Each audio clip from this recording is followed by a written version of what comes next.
You just want me to start hammering through the different questions. Is that the best? And I tend to talk fast too. Question 4. The issue messaging, public word inside the Borgen project comes into play. Did that kind of... That was tangential. Okay.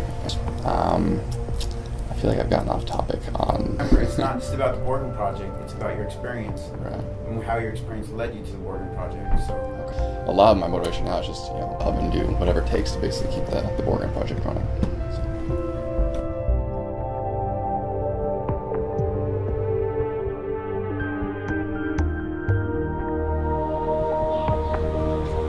So I met Clint when I started interning as Regional Director, Program Manager, and immediately I could tell just how dedicated that he is to this cause. And he has devoted, his life to bringing awareness out of the world's poor and to doing something about it. I grew up in Anacortes, Washington. Growing up, I'd watched footage of what was going on over in Ethiopia back in the early 80s. And that always kind of resonated with me as very different from my Anacortes upbringing. And just definitely very aware that there's stuff going on outside of where I grew up. So I probably grew up kind of with a strong sense of wanting to do something. The Kosovo War broke out. I'd been out of high school for a couple years, so I decided to kind of go for it. I just found an organization I could volunteer with, hopped a plane, and went out there. And then once they're on the ground, I was just, definitely very bothered by seeing the conditions people were under. But then it also really kind of bothered me, like how not nearly as much was being done by our leaders to address this issue, of poverty and help refugees. And kind of go down the list as I would have thought. I kind of grew up with a very patriotic outlook of the world, and then kind of what you see on the ground doesn't always square up with the public perception here. And I ended up going the route of starting an organization, and started very grassroots, rudimentary. It's just our college had student loans to pay off still. Anacortes has big ties to the fishing community up in Alaska. Basically, I was brought up to live on the boat during the off-season. I had my laptop set up down in the galley of the boat there. Up there it's definitely dark in the winter, and there's no windows in the area I was living and working. It's kind of living in a bomb shelter. It was just kind of me sitting at the computer, basically doing a whole lot of research on the strategy and how to kind of best get this organization off the ground and moving. From there, I moved back to Seattle. I ran out of my apartment for a while, and had a day job, and come home and work on the Borgen project. Recently, I guess about 5 years ago, we moved into our current spot, down in Pioneer Square, this donating to us. So we've been here the last 5 years. I was first introduced to Clint by Demetrius Jokasis, and Demetrius is the Chief Operating Officer of Aegis Technologies Group. Demetrius introduced him as a person that I should meet, a person that he believed we should listen to about how Aegis would be a good home for the Borgen project. The Borgen project is a national campaign, and we're really focused on getting U.S. leaders doing more to improve conditions for people in developing nations. Ending world poverty. Obviously, I was skeptical. We're essentially lobbyists for the world's poor. Go back to D.C. and meet with members of Congress and their staff and build support for programs that help people in the developing world. He walks in, he presents himself well, he's well spoken, he's keen, he obviously is an intelligent young man with a great wit, with a real knack for turning a phrase. The next thing I know, I'm looking down, it's a half hour later, and I'm believing that this young man is going to find a way to end world poverty. And we do that by taking the battle to the highest level possible, the political level, and working with members of the U.S. Congress and getting them more engaged in the issue and doing more to address poverty than they otherwise would. Big thank you on the Global Food Security Act. One thing that's always struck me, look at who has influence over members of Congress, and traditionally it's your oil companies, or go down the list of some different industries that may or may not be questionable.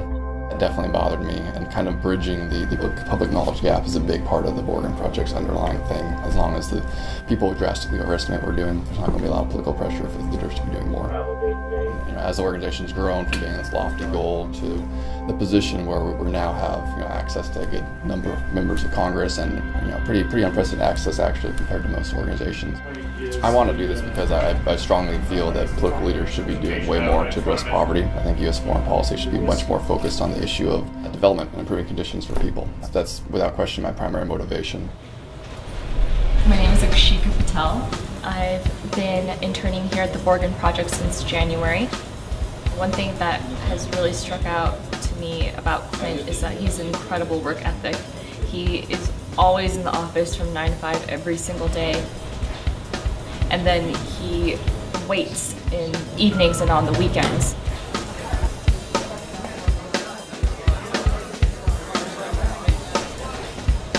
And that to me is just mind-blowing how much drive he has for this organization.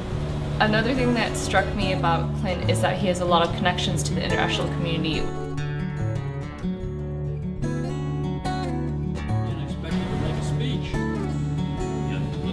It's just a neat group, and they basically come from amazing backgrounds, ranging from rocket scientists to business leaders and military leaders.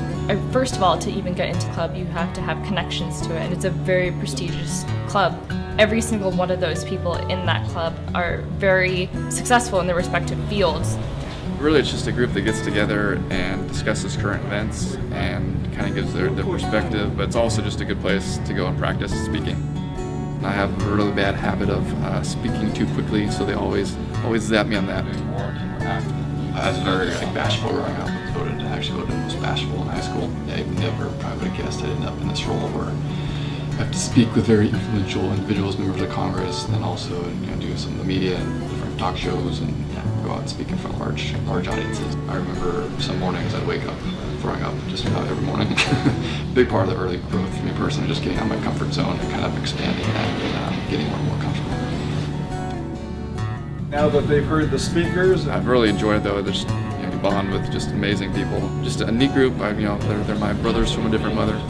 Just contrasting that with his work here and his work as a waiter, it's really fascinating to see the very fact that he interacts with everyone in the community. The idea behind the Borgen project is just looking to improve conditions in the developing world, and the idea is essentially to build a powerful ally for the world's poor. It's kind of a sense of responsibility that comes from that. If we can get the doors open, we'd be walking through them, so to speak, and that's kind of what kind of keeps me going and why I have the night job and do whatever it takes to basically keep the Borgen project running. A young man of great character, great commitment, superb compassion about what he's all about, what he's going to achieve in a world that obviously needs someone of his caliber to address the issues of world poverty.